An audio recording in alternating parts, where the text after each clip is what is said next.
ಇನ್ನು ರಾಜ್ಯದ ಜನರು ಬದುಕು ಭಾರವಾಗ್ತಾ ಇದೆ. ಕಾರಣ ಹಾಲು, ವಿದ್ಯುತ್, ಟೋಲ್ ಎಲ್ಲ ಜಾಸ್ತಿ ಆಯ್ತಲ್ಲ. ಈಗ ಮತ್ತೊಂದು ಶಾಕ್ ಕೊಡ್ತಾ ಇದ್ದಾರೆ. ಡೀಸೆಲ್ ಮೇಲಿನ ಮಾರಾಟ ತೆರಿಗೆಯನ್ನು ಹೆಚ್ಚಿಸಿದೆ. ಈವರೆಗೂ 18.44ರಷ್ಟಿದ್ದ ಮಾರಾಟ ತೆರಿಗೆಯನ್ನು ಶೇಕಡಾ 21.17%ಗೆ ಹೆಚ್ಚಿಸಲಾಗಿದೆ. ಡೀಸೆಲ್ ಬೆಲೆಯಲ್ಲಿ ಕನಿಷ್ಠ ₹2 ಹೆಚ್ಚಾಗುತ್ತೆ. ಹೊಸ ದರ ಇಂದು ಮಧ್ಯರಾತ್ರಿಯಿಂದಲೇ ಜಾರಿಯಾಗುತ್ತೆ ಅಂತ ಹೇಳಿದ್ದಾರೆ. ಕಳೆದ ವರ್ಷ ಜೂನ್ ತಿಂಗಳಿನಲ್ಲಿ ಡೀಸೆಲ್, ಪೆಟ್ರೋಲ್ ಮೇಲೆ ರಾಜ್ಯ ಸರ್ಕಾರ ₹3 ಸೆಸ್ಸನ್ನು ಹೆಚ್ಚಳ ಮಾಡಿತ್ತು. ಇನ್ನು ಬೆಲೆ ಏರಿಕೆಗೆ ಜನಸಾಮಾನ್ಯರು ಆಕ್ರೋಶವನ್ನು ವ್ಯಕ್ತಪಡಿಸಿದ್ದಾರೆ. ರಾಜ್ಯ ಸರ್ಕಾರದ ಮೇಲೆ ವಿಪಕ್ಷಗಳು, ಕೇಂದ್ರದ ಮೇಲೆ ರಾಜ್ಯ ಸರ್ಕಾರ ಮುಗಿಬಿದ್ದಿದೆ. ಪರಸ್ಪರ ಕೆಸರೆಚಾಟವೂ ಕೂಡ ನಡೆದಿದೆ. ನಾಳೆ ವಿಪಕ್ಷ ಬಿಜೆಪಿ ರಾಜ್ಯಾದ್ಯಂತ ಪ್ರತಿಭಟನೆ ನಡೆಸುತ್ತೆ. ರಾಜ್ಯ ಸರ್ಕಾರ ದಿನಕ್ಕೊಂದು ಸುಳ್ಳು ಹೇಳಿ ತಿಂಗಳಿಗೊಂದು ದರ ಏರಿಕೆ ಮಾಡ್ತಾ ಇದೆ ಅಂತ ಕೇಂದ್ರ ಸಚಿವ ಕುಮಾರಸ್ವಾಮಿ ಕಿಡಿಕಾರಿದ್ದಾರೆ. ಬೆಲೆ ಏರಿಕೆಯನ್ನು ಸಚಿವರು ಸಮರ್ಥಿಸಿದ್ದಾರೆ. ಅಯ್ಯೋ, ನಿಮ್ಮ ಮನೆ ಹಾಳಾಗಿ ಹೋಗಲಿ. ಯಾಕೆ ಸರ್? ಅವ್ರ ಮೇಲೆ ಇವ್ರ ಮೇಲೆ ಅವ್ರು ಗೂಬೆ ಕೂಸ್ಕೊಂಡು ಕೂತಿದ್ದಾರೆ ಸರ್. ಈ ವಿಷಯದಲ್ಲಿ ಬೆಲೆ ಅನ್ನ ತಿನ್ನೋರಾದರೆ ಕಾಮನ್ ಸೆನ್ಸು, ಲಾಜಿಕ್ಕು, ನಾನು ಮಾಡ್ತಿರೋ ಹಲ್ಕಟ್ಟು ಕೆಲಸಗಳು ಏನು ಅನ್ನೋದ್ರ ಅರಿವು ಇರುತ್ತೆ. ಅನ್ನ ತಿನ್ನೋ ದೇಹಕ್ಕಿರುತ್ತೆ. ಅನ್ನ ತಿಂದೇ ಇರೋ ದೇಹಕ್ಕೆ ಯಾಕಿರುತ್ತೆ? ಅದಕ್ಕೆ ಒಕ್ಕೊಂಬಿಟ್ಟಿರ್ತಾರೆ ಅಷ್ಟೆ. ಯಾವುದೋ ಅರಿವಾಗಲ್ಲ ಅಷ್ಟೇ. ಹೇಸಿಗೆ ತಿಂದ ಮೇಲೆ ಬ್ರೈನ್ ಏನು ಥರ ಕೆಲಸ ಮಾಡುತ್ತೆ? ಅದೇ ಥರ ಹೇಸಿಗೆ ಟೈಪೇ ಕೆಲಸ ಮಾಡುತ್ತೆ. ಹೊಸದಾಗಿ ಹುಲಿಗೆ ಮಾಂಸವನ್ನು ಕೊಟ್ಟು ಪ್ರಾಕ್ಟೀಸ್ ಮಾಡಿದಾಗ ಅದು ಮಾಂಸನೇ ತಿನ್ನಬೇಕು. ವೆಜಿಟೇರಿಯನ್ ಒಬ್ಬ ಸೊಪ್ಪು ತರಕಾರಿ ತಿನ್ಕೊಂಡು ಬಿದ್ದವ್ರಿಗೆ ಸರ್ಕು ತರಕಾರಿನೇ ಕೊಡ್ಬೇಕಪ್ಪ. ಅವ್ನ ಬ್ರೈನು ಹಂಗೆ ಕೆಲಸ ಮಾಡ್ಬೇಕಪ್ಪ. ಹೇಸ್ಗೆ ತಿನ್ನೋ ಗಿರಾಕಿಗಳಿಗೆ ಬ್ರೈನ್ ಇನ್ನು ಹೆಂಗೆ ಕೆಲಸ ಮಾಡುತ್ತೆ ಹೇಳಿ? ಜನರ ಚಿಂತನೆನೇ ಅಲ್ಲ. ಅದು ಮಾಡೋದು ಎರಡೇ: ಸ್ವಾರ್ಥ, ತಿನ್ನು ಇನ್ನಷ್ಟು ಹೇಸಿಗೆ, ಮತ್ತು ಸುಳ್ಳನ್ನು ಹೇಳು ಜನರ ಹೆಸರಿನಲ್ಲಿ. ಈ ರಾಜ್ಯ ಸರ್ಕಾರನೂ ಅಷ್ಟೇ. ಜೂನ್ನಲ್ಲಿ ಜಾಸ್ತಿ ಮಾಡಿ ಮತ್ತೆ ಮಾಡ್ತಿದ್ದಿಲ್ಲ. ಯಾತಕ್ಕೆ? ಒಂದು ಹಾಳಾಗಿ ಹೋಗಲಿ ನಿಮ್ಮ ಮನೆಗಳು ಎಲ್ಲವೂ. ಶಾಪ ಅದು ರಾಜ್ಯದ ಜನರದ್ದು, ನಿಮ್ಮ ಮನೆಗಳು ಹಾಳಾಗಬೇಕು ಅಂತ.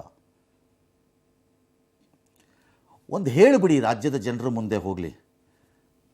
ಆ ದರಿದ್ರ ಒಂದನ್ನು ಮಾಡಿದ್ರಲ್ಲ, ಗ್ಯಾರಂಟಿ ಅನ್ನೋ ದರಿದ್ರನ ಒಂದು ಮಾಡಿದ್ರಲ್ಲ, ಆ ದರಿದ್ರಕ್ಕೆ ಎಷ್ಟು ದುಡ್ಡು ಬೇಕು ನಿಮಗೆ ಸಂಗ್ರಹ ಮಾಡೋದು ಅನ್ನೋದನ್ನು ಒಂದು ಹೇಳಿಬಿಡಿ. ಅಲ್ಲಿವರೆಗೂ ಹಾಕೊಂಬಿಡಿ, ಹಾಳಾಗೋಗ್ಲಿ. ಅದಕ್ಕೋಸ್ಕರ ಅಲ್ಲ ಅಂತ ಅಲ್ಲ ಅಂತಂದ್ರೆ ಕೇಳವನು ಯಾನ್ರಿ? ಅದೇ ಹೇಸಿಗೆ ತಿನ್ನೋ ನಾಲಿಗೆ ಇನ್ನೇನು ಹೇಳುತ್ತೆ? ಮತ್ತೆ ಸುಳ್ಳು ಹೇಳದೆ ಅದನ್ನು ಹೇಳಿಬಿಡಿ, ಮಾಡ್ಕೊಂಬಿಡಿ. ಅದನ್ನ ಇದಕ್ಕೋಸ್ಕರ ಸಂಗ್ರಹ ಮಾಡಿ. ಸುಮ್ಮನೆ ಯಾಕೆ ಪ್ರಾಣ ತಿಂತೀರಿ ದಿನ ಬೆಳಗಾದ್ರೆ? ಥೂ, ಮಾನ ಮರ್ಯಾದೆ ನಾಚಿಕೆ ಇಲ್ಲದೆ ಇರೋ ಸರ್ಕಾರ. ನೀವಿದ್ರೆಷ್ಟು ಸತ್ರಷ್ಟು.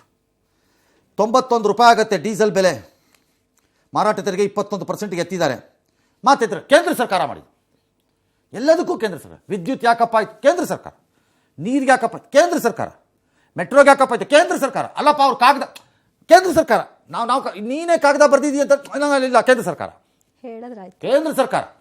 ಏನು ಕೇಂದ್ರ? ಪಾಣಿ ಇದು ತಗೊಳ್ಳೋದು ಯಾವುದು? ದುಡ್ಡು ಜಾಸ್ತಿ ಮಾಡಿದ್ರೆ ಯಾಕಪ್ಪ? ಅದು ಕೇಂದ್ರ ಸರ್ಕಾರ. ಸ್ಟ್ಯಾಂಪ್ ಡ್ಯೂಟಿ ಅದು ಕೇಂದ್ರ ಸರ್ಕಾರ. ಹಾಲ್ದು 2 ಸರಿ ಇದು ಮಾಡಿ ಅದು ಕೇಂದ್ರ ಸರ್ಕಾರ. ಯಾಕಪ್ಪ? ಅದು ಹಸುರೇ ಕೇಂದ್ರ ಸರ್ಕಾರ. ಹೇಗೆ ಅನ್ನೋದು ಮಾತ್ರ ಹೇಳ. ಹೆಂಗ್ ಸರ್ ಕೇಂದ್ರ? ಅದು ಇಲಾತಿ ಹಸು, ಫಾರಿನ್ನು, ಹಂಗಾಗಿ ಅದು ಕೇಂದ್ರ ಸರ್ಕಾರ. ನಿಮ್ಮ ಸರ್ಕಾರ, ನಿಮ್ಮ ಲೀಡರ್ಶಿಪ್ಗಳಿಗೆ ಇಷ್ಟು ಬೆಂಕಿ ಹಾಕಬೇಕು ನನ್ನ ಪ್ರಕಾರದಲ್ಲಿ. ಇನ್ನೂ ಜನ ಸುಮ್ಮನಿದ್ದೀರಲ್ಲ.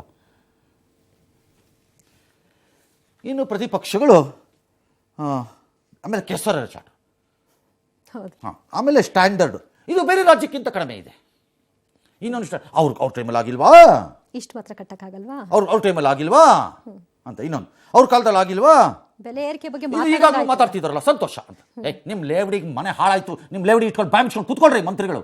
ಲೇವಡಿ ಅಂತೆ, ಲೇವಡಿ. ಸೀರಿಯಸ್ ಆಗಿ ಕೇಳ್ತಾ ಇದ್ರೆ ಸಂತೋಷ, ನಮಗೂ ಸಂತೋಷ. ನಮಗೂ ದುಃಖ ಆಗೋದು ಯಾವತ್ತು ಅಂತ ಕಾಯ್ತಾ ಇದ್ದೀವಿ. ನೀವು ಖಾಲಿ ಮಾಡೋ ದಿನ ನಮ್ಗೆ ಆ ದುಃಖ ಬೇಕು. ಸುಮ್ಮನೆ ಕೂತ್ಕೊಂಡು ದುಡ್ಡಿದೆ ಅಂದ್ಬಿಟ್ಟು ಮಾತಾಡಬೇಡಿ ಬಾಯಿಗೆ ಬಂದಂಗೆಲ್ಲ. ನಿಮ್ಮ ತಂದೆ ಕಾಲದಿಂದ, ನಿಮ್ಮ ಮುತ್ತಾತನ ಕಾಲದಿಂದ ದುಡ್ಡು ಮಾಡಿರ್ಬೋದು ನೀವುಗಳೆಲ್ಲ. ಇನ್ನೇನಾಗತ್ತೆ ನಿಮ್ಗಳಿಗೆ? ರೋಗ ತಿಂದೆ ತಿಂದು